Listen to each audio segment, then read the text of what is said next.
Bienvenidos a la Biblioteca de Hernán. Un cordial saludo. Hoy vamos a abordar un comentario sobre el libro de Linda Gratton, Prepárate, el futuro del trabajo ya está aquí. Es un libro editado por Galaxia Gutenberg y el Círculo de Lectores. La versión en español es de 2012, la original en inglés de 2011.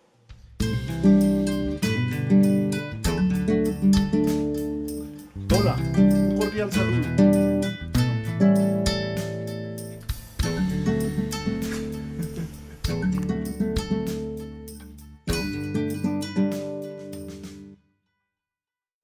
Linda Gratton es una psicóloga británica especializada en negocios. Tiene una amplia experiencia en el tema de recursos humanos y es profesora de London Business School, además de ser asesora de empresas que tienen presencia internacional. El libro, como su título lo indica, aborda un tema que tiene mucho debate: cuál es el futuro del trabajo, qué va a ocurrir con el trabajo en el mundo futuro. Sin embargo, ella lo aborda de una manera diferente a como lo hace el grueso de la literatura sobre el tema. Ellos se centran mucho en el tema de la tecnología. Linda Gratton se enfoca más en los cambios en la naturaleza del trabajo y en los efectos que esos cambios van a tener en las personas. Es un libro novedoso por la forma en que aborda el tema. No se trata solamente de hacer una revisión bibliográfica, revisión de los últimos libros o artículos que se han publicado sobre el tema, sino que ella acudió a un esquema de trabajo muy interesante, que fue la conformación de un equipo de trabajo que bota ideas, hacen lluvia de ideas permanentemente y van decantando los elementos que les parecen más interesantes y posteriormente los debaten, los presentan en reuniones amplias a las que invitan a ejecutivos de empresas grandes o de empresas que tengan presencia a nivel de varios continentes, y con eso enriquecen los puntos de vista de lo que ellos van considerando como más importantes. Por esa vía llegaron a encontrar que hay 5 fuerzas que van a tener gran incidencia sobre el futuro del trabajo. Esas fuerzas son la tecnología, la globalización, la demografía y la longevidad, la sociedad y los recursos naturales. Los primeros factores son relativamente conocidos, digamos, en la literatura, y hay bibliografía sobre esos temas. Donde hay un poco más de novedad es en los dos últimos, es decir, en los impactos que tiene la sociedad y los que tienen los recursos naturales. Y de ahí como las diferencias que empieza a marcar este libro frente a otros libros sobre este tema. En el caso de la sociedad, por ejemplo, ella está tomando los cambios que se están dando en la conformación de las familias. Hoy en día, o cada vez las familias son más pequeñas. Hay unos temas de migración que también están afectando los mercados laborales. La proliferación de divorcios que rompen las unidades familiares tienen incidencias particulares sobre la forma en que nos relacionamos con el trabajo. La pérdida de confianza que hay en los líderes, en las sociedades, todo ese tipo de elementos son involucrados dentro de este concepto, dentro de esta fuerza que es la sociedad como determinante del futuro del trabajo. De igual manera, los recursos naturales, si bien hay como movimientos ambientalistas, movimientos sobre el tema del calentamiento global, etcétera, ella se enfoca en cómo ese tipo de cosas van a afectar el mercado laboral. Pongamos un ejemplo. En varios de los escenarios que ella trabaja, las personas trabajan desde su hogar justamente para evitar tener que utilizar medios de transporte que contaminan, por ejemplo, que consumen combustibles que son contaminantes. Luego de identificar estas 5 fuerzas, ella plantea que hay diferentes escenarios por los cuales se puede llegar al desarrollo. Uno lo denomina el desarrollo por defecto y el otro el elaborado. El defecto es como que las personas se dejan llevar por esas tendencias sin hacer nada, y eso puede terminar teniendo unos efectos negativos, como son el aislamiento, la fragmentación y la exclusión. La fragmentación, lo que ella denomina fragmentación, es una circunstancia en la cual las personas terminan haciendo cambios de tareas con muchísima frecuencia en su trabajo y terminan los días agotados y finalmente terminan siendo especialistas en nada, porque la persona está saltando de una tarea a otra sin tiempo siquiera de reflexionar sobre qué es lo que está haciendo y no tiene tiempo de profundizar. Ella dice, para que las personas se vuelvan expertos, tienen que tener tiempo de estudiar, y el tiempo de estudio pues demanda pues tener unas labores que sean más acordes con esa disponibilidad de tiempos.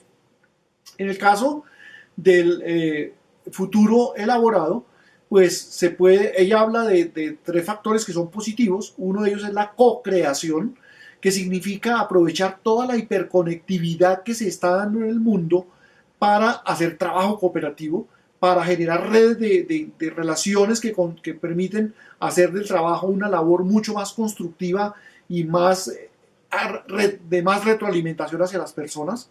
Lo otro es el compromiso social, como en la medida en que nos estamos globalizando, hay opciones de combinar las labores cotidianas con labores de apoyo a comunidades pobres en otras regiones del mundo. Lo vemos, por ejemplo, cuando vemos trabajadores de otros países que en un año toman un año sabático y ese año sabático lo aprovechan para ir a hacer trabajos con comunidades en los países más pobres.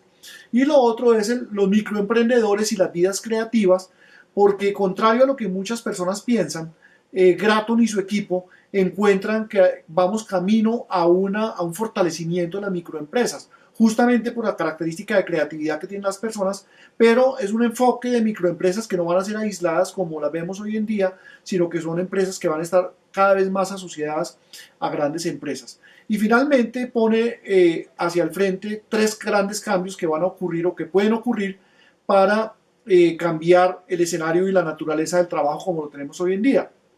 Esa me parece que es la sección medular del libro, y allí capta uno un optimismo muy fuerte sobre el futuro de los mercados laborales. Un primer elemento de ese cambio es pasar de ser generalista superficial a máster interdisciplinario.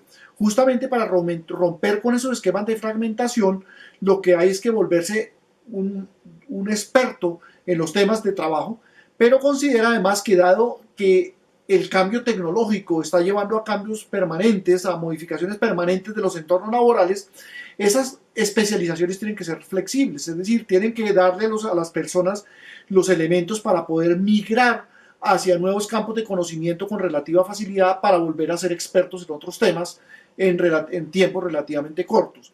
También el otro elemento de cambio es pasar de ser competidor aislado a conector innovador. De nuevo aparece el tema de las redes, en los cuales ya las personas no son entes aislados, son entes que se van excluyendo, que es la otra fuerza negativa, sino que por el contrario se van integrando cada vez más en redes. Y finalmente el tercer cambio pues es pasar de consumidor voraz a un productor apasionado. Nuevamente el tema de microempresas aquí gana importancia, y ella ve que esos son fenómenos que ya están empezando a ocurrir, tomando como ejemplo lo que ocurre con pequeños empresarios que comercializan a través de redes globalizadas como Alibaba en el caso de los productores asiáticos. Un elemento adicional del libro que quisiera resaltar en la parte de metodología es la forma en que Gratton y su equipo analizan los escenarios del futuro. Para eso van creando unos personajes con nombres propios, nacionalidades, habilidades laborales, entornos de convivencia, etc. Y los analizan, los presentan simplemente en un escenario que es el año 2025. Una vez que han analizado o que han presentado el caso, se preguntan cómo contrasta ese escenario con un escenario en el año 1990. Y entonces empiezan a surgir cosas muy interesantes como cómo se van dando los procesos de cambio, y nos van mostrando facetas que tal vez de otra manera pasaríamos desapercibidas. Este me parece a mí que es un elemento crucial y distintivo de este trabajo. porque cuando Gratton y su equipo desarrollan todas las partes de lo que dijimos, el desarrollo del mercado laboral, lo que van haciendo es cómo una persona, en particular un caso, se va viendo afectado por esas cinco fuerzas y cómo puede coger por el lado de la fragmentación o por el lado, digamos, si es negativo, o por el lado, por ejemplo, de la co-creación, si es por el lado positivo. Cómo esas fuerzas nos pueden ir afectando o qué podría hacer un gobierno para tratar de modificar ese tipo de entornos. Eso me parece que es como, en términos muy generales, el contenido del libro. ¿Qué comentario me suscita esta lectura? Lo primero, pues que ya lo he resaltado en varias ocasiones, es un enfoque diferente y lo que es diferente siempre termina siendo atractivo. Lo segundo, este escenario, esta forma de contrastar un futuro en particular puesto en el 2025, imaginarse cómo será el mundo en el 2025, cómo será un trabajo en el 2025 y contrastarlo con un periodo anterior, no ni siquiera con el periodo actual, sino con un periodo anterior, nos muestra muchos elementos que enriquecen el análisis, como ya lo señalamos. En general el libro es muy rico en detalles, tiene muchísimos elementos de los cuales obviamente pues en el canal escasamente podemos presentar pues la estructura como una abrebocas, como una motivación para su lectura. Pero, por ejemplo, una de las cosas que plantea es unos escenarios sobre cómo deben cambiar los ciclos laborales frente al envejecimiento de la población. Y ahí entra a jugar un papel importante, por ejemplo, este tema de las maestrías. Señala a manera de ejemplo que las personas pueden alcanzar a hacer dos maestrías durante su vida, dos ciclos de estudio, uno cuando comienza su desempeño profesional y otro como a mitad de carrera. También destaca algunas profesiones que pueden surgir como potenciales a la luz de lo que alcanzan a vislumbrar sobre por dónde puede moverse el mundo, cómo serán los cambios en el consumo, cómo serán los cambios en las relaciones personales, etcétera. Todo ese tipo de cosas son muy enriquecedoras. Por eso a mí me parece que es una lectura recomendable para un público muy diverso, pero en lo particular creería yo que deberían de leerlo los ministerios, las secretarías de trabajo desde el punto de vista de gobierno, las instituciones educativas, las áreas de recursos humanos de las empresas en general, que piensan un poquito prospectivamente sobre cómo van a ser las empresas y cómo va a ser el tema laboral. Creo que es un público amplio que estaría muy enriquecido con este tipo de lecturas. Y termino diciendo que el futuro es incierto. Nadie puede tener certeza sobre cómo va a ser el futuro. Por eso todo lo que se plantea sobre el futuro simplemente son hipótesis. Pero son hipótesis que son más o menos valiosas, que tienen un mayor aporte o un menor aporte en función del prestigio del equipo que lo está haciendo, en función del rigor metodológico, en función de ciertas variables, y yo encuentro que en esta autora realmente hay méritos para tenerlo como un escenario hipotético con el cual se pueden hacer trabajos de prospección en materia de políticas públicas, en materia de políticas de manejo de recursos humanos, etcétera. O sea, que es una invitación a leer este libro. Por esto me despido y hasta una próxima ocasión. Reitero mi invitación a la lectura. Sigan visitando mi canal, La Biblioteca de Hernán, y les agradezco la suscripción, la difusión y los comentarios y sugerencias.